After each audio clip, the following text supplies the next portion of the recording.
Ibyo dusoma mu Njiri Nyeranda nk'uko yanditswe na Mariko.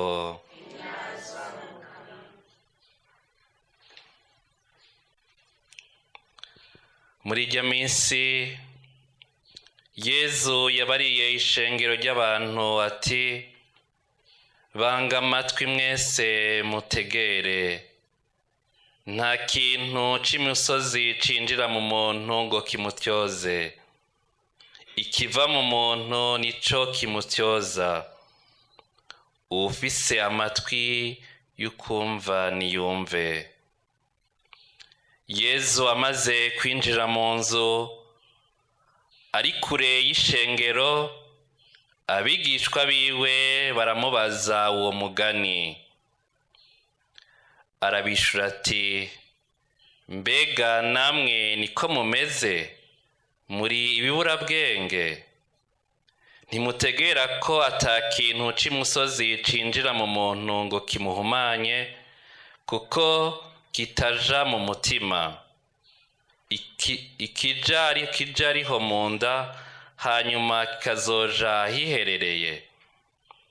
Yezu rero yari yemeje ko atangya izira.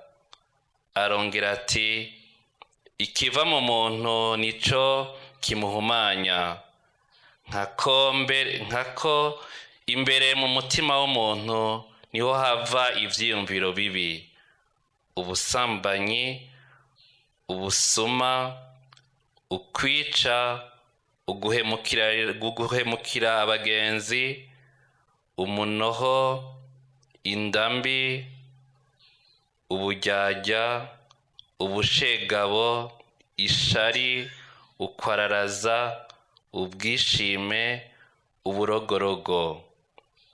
Ayo mabi yose ava imbere mu muntu, niyo ahumanya umuntu. Dushimagize iyi nkuru nziza ya Yezu Kristo.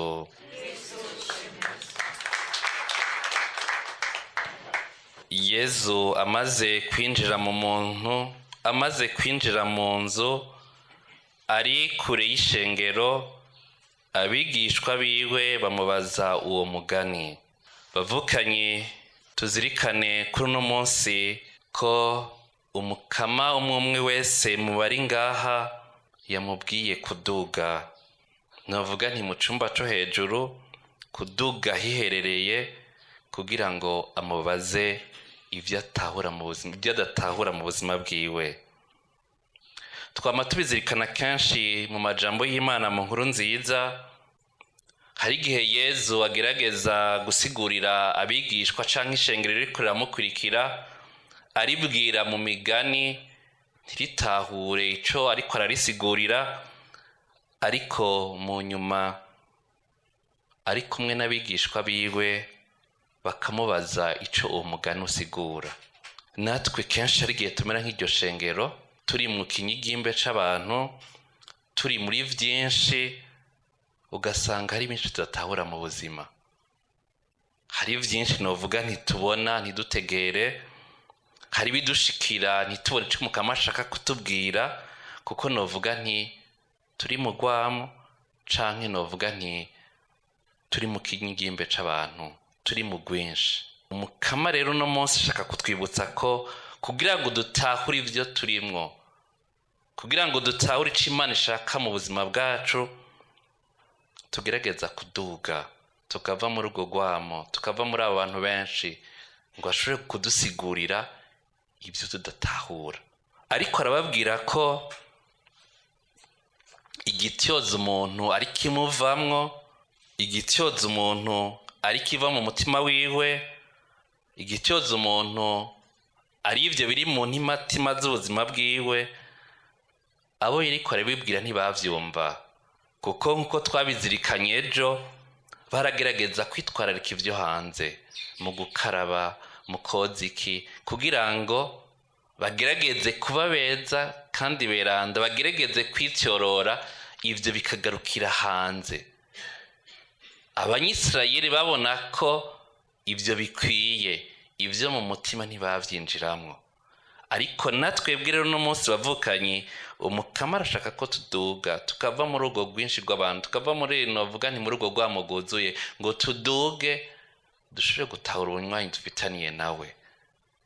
niwe atubwira ati niwashaka gusenga genda hiherereye aho so wawe abona akari mu ngoma hamufukame umusabe ico ushaka cose. iyo turi mu rwamo bavukanye tuguma turi mu rwamo nyene muvyihweje neza. igihe usanga uri kumwe n'abantu benshi uribagirana identite yawe, batanguye gukritika ugakritika, batanguye kuvuga abandi ukavuga, ugasanga uriko uravuga n'ibidakenewe vyose. rero umukama ashaka ko ubuzima bwacu butoba uko umukama ashaka ko tuva novuga nti muri urwo runyigimbi rw'abantu. kanatsinda umukama yadukuye muri abo, yaradukuye muri ivyo twarimo kera, yaradukuye muri kameremere ya kera, aratuduza, aradushira ahantu heza, aradushira ahantu hakirurutse kugira ngo twerekane ko dufise data wo mw'ijuru, twembe ko turi novuga les disciples di Christ mu buzima bwacu.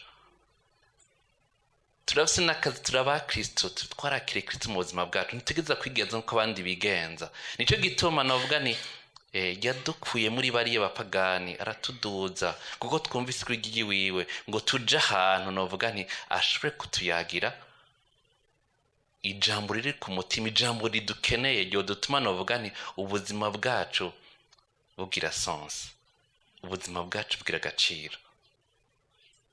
mugabo kenshi twama dushaka muri bya bindi, muri ca kinyigimbe, muri ba bantu tukibagira ko novuga nti hari yindi identite dufise. dushaka novuga nti nko turiko turabizirikana novuga nti mu gitabo c'amamoko vyose bikiri novuga nti bikiri bikinyigimbe nyene ata ordre irimwo. umukama mu kurema ashiramwo ordre. ikintu cose mu ruhande rwaco, ikintu cose aho utegerezwa kuja, ikintu cose ico gikenewe kugira ngo novuga nti abone ko vyose ari vyiza cane. natwe rero bavuka ngira ngo novuga nti tugire identite, tumenye ico umukama dushaka ko dutegerezwa kuva novuga nti muri ico kinyigimbe, muri ivyo bintu novuga nti tuja hiherereye, dushobore gutahura novuga nti agaciro dufise mu maso y'Imana, dushobore gutahura ico duhamagare mu buzima bwacu, dushobore gutahura ico umukama dushakako. tugire Kristo. ico umukama adashaka ko dukora, ico umukama adashaka ko twivangamo, ico umukama adashaka ko novuga nti tugenderamo. iyo turi mu bandi, iyo turi mu bo novuga nti aho tubaye, muri bagiye tubayemo, mu byo tubayemo, usanga dushaka kubaho nk'uko abandi babayeho, ariko si ico umukama dushakako. turafise kandi gaciro, turafise ico twayaze, turafise icaho twahuriye, turafise ico twamwemereye. notre relation novuga nti dufitanye n'umukama iri personnel na iri communautaire. dutegerezwa rero bavukanye kuva muri ivyo turimwo tukagenda ngo Yezu adusigurire novuga nti ko igityoza umuntu kiri muri we kitava hanze. tumaze kubitahura rero twinjira mu mutima z'ubuzima bwacu, hagutyorora novuga nti ibiri extérieur batubonamwo, tugerageze gutyorora novuga nti ibiri intérieur mu buzima bwacu. akarero gasanzwe, iyo je bamvuze ndashobora kurara ntasinziriye. kubera iki bamvuze? kubera iki bavuze bijya? kubera iki? kuko novuga nti bakoze kuri face extérieure, sivyo? abambona bose bavuga ngo ujya ni he wa wundi. mugabo je ivyo nemereye umukama, ibyo twayaze n'umukama, ibyo umukama twavuganye, iyo ndabirenze ko ntibimbuza gusinzira, ntibimbuza gufungura. mugabo iyo bamvuze ibintu nta bitaba biri ivyo, birambuza gusinzira, birambuza kwiyumva, birambuza gutekana.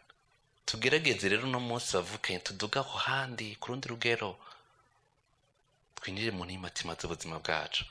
hahandi hari ubusambanyi, hahandi hari ubusuma, hahandi hari ukwicana, hahandi hari guhemukiranira. dutyorore hariya. Vyo kumarira iki novuga nti gutunga ubuzima bwose, vyo kumarira iki novuga ni kuvugwa na bose neza, ariko umutima wawe wuzuye ibore. Yezu acavuga ati ivyo babigiriye abahanuzi b'ibinyoma nibo bavuga neza imisi yose gusa, ariko novuga nti wawe ndagerageza kugororoka, wawe ndagerageza novuga nti gutyorora umutima, wawe ndagerageza novuga nti kubaka indani wiwe, bose baramwanga. Wowe wigira iki? Ushaka kutwereka iki?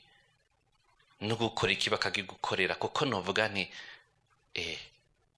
hari ikintu kiri wawe, hari novuga nti hari ahantu uriko uragerageza kugira neza mu mutima wawe. Twisabire rero bavukanye, twebwe uno munsi Mukama ashaka gutahura ashaka kudutahuza agaciro dufise, atubwira ati aho novuga ni kure yabo bose twaduze, nico gituma twaje mu ngoro y'Imana. Atwibutse iteka dufise, atwibutse ashaka kudushikako. Twisabire rero bavukanye ngo dutyorore umutima wacu, twigize kure ivyo vyose novuga nti vyo dutuma novuga nti tuba kure y'Imana. Ibisabisho vyacu vyoshisha Imana, ariko tuhatyorore. We abona ibiri imbere, we abona ibinyegeje, azokwama duhetsagira imisi yose. Twisabire rero muri no kanyiranda y'imisa, we yaturemye, we yashize ordre mu buzima bwacu, we yatunganije uko neza mu buzima bwacu, azodufasha kuba beza kandi beranda. Amen.